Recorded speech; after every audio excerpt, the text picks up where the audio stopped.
নিরাপত্তা দেখছেন? হ্যাঁ ঠিক আছে না ঠিক আছে সুন্দর। বলছি যে আমার সরাসরি করেন না আপনারা বললাম না হ্যাঁ কমসে কম আমার চেহারা দেখে করতে পারবো না হ্যাঁ যতটুকু তুলা তোলেন আপনি না, সুন্দর লাগে বুঝছেন এই হ্যাঁ কারণে।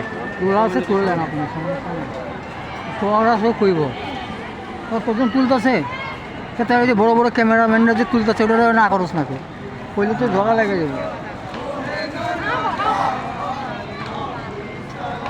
সাইকেল কার ভাই আমার আপনি ঠিক কোনো রেখে নিলে পিছিয়ে দেখো এই যে এদিকে দাঁড়ান আপনি এইদিকে দাঁড়ান এই যে আপনার সাইকেলের সেফ রইল আপনি সুন্দর করে দেখতেছেন দেন